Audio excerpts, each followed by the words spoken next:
안녕하십니까. 더불어민주당 대변인 이재정입니다. 오늘 현안 오전 브리핑은 세 가지 내용으로 준비했습니다. 일본군 위안부 피해자 기림의 날을 맞은 더불어민주당의 입장입니다. 1991년 8월 14일 고 김학순 할머니는 위안부 만행을 부인하는 일본에 맞서 내가 바로 살아있는 증거라며 공개 증언을 하였습니다. 할머니의 운기는 오늘로 1400회 맞은 수요 시위의 도화선이 되었습니다. 그리고 아시아와 유럽의 피해자들도 용기를 내는 계기가 되었습니다.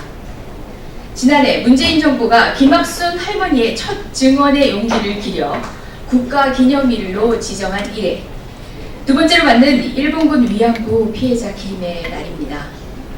한일 양국이 어렵게 맺은 과거사 반성과 화해의 고리를 끊고 역사 왜곡과 경제 침략까지 단행하는 일본의 모습에서 일본군 위안부 피해자 기림의 날의 의미가 더욱 무겁게 다가옵니다.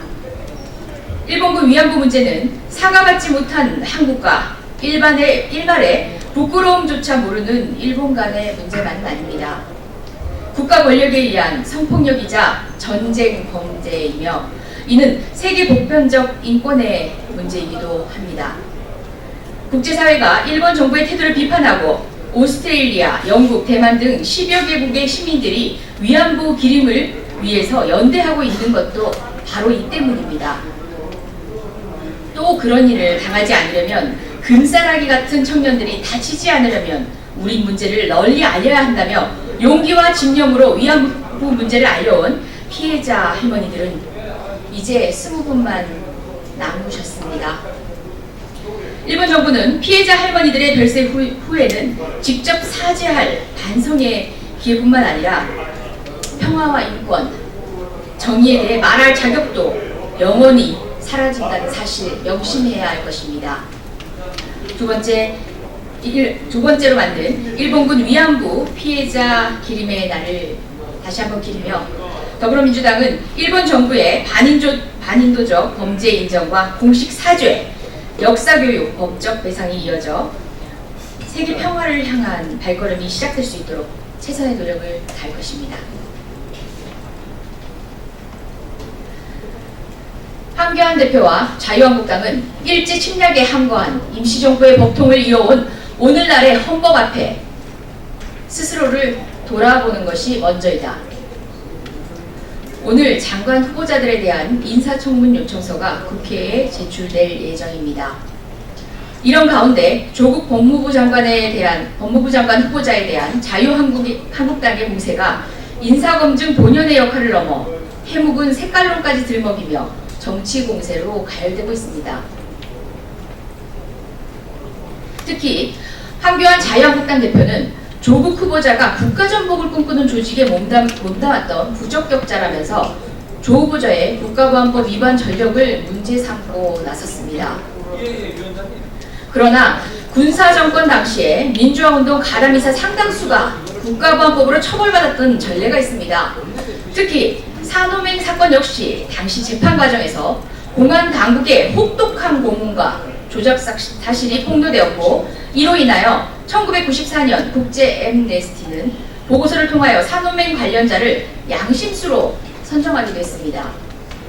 뿐만 아니라 정작 당시의 판결문 상으로도 조국 후보자는 산호맹 조직원이 아니었습니다. 사회과학원 활동 등과 관련해서도 이후 민주화운동 관련자 명예회복 보상심의위원회 심사 과정에서 민주화 유공자로 인정받기도 하는 등 되려 군사독재, 권위주의 시대에 용기 있게 자신의 역사적, 사회적 책임을 다한 양식 있는 지식인으로 우리 민주 공동체에 대한 그 역할은 되려 칭찬하고 평가해야 할 지점이 있습니다. 황교안 대표의 언급은 공안검사 출신이라는 스스로의 한계와 더불어서 구태한 색깔론으로 손쉽게 여론을 호도하는 구태의 다름 아닙니다. 특히 헌법과 국가 전복의 점을 따지자면 황 대표야말로 심각한 그 혐의 안에 있습니다.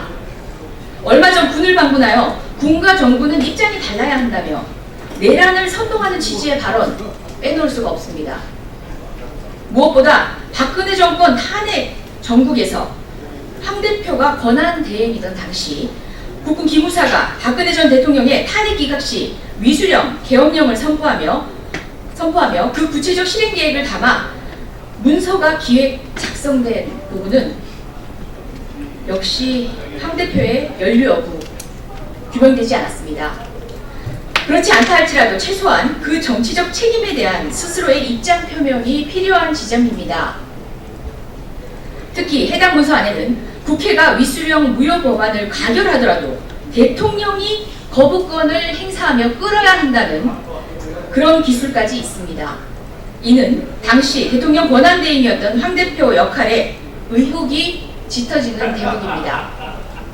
황교안 대표와 자유한국당은 일체 침략에 항거한 임시정부의 법통을 이어온 오늘날의 헌법 앞에 스스로를 먼저 되돌아보십시오. 그것이 먼저입니다.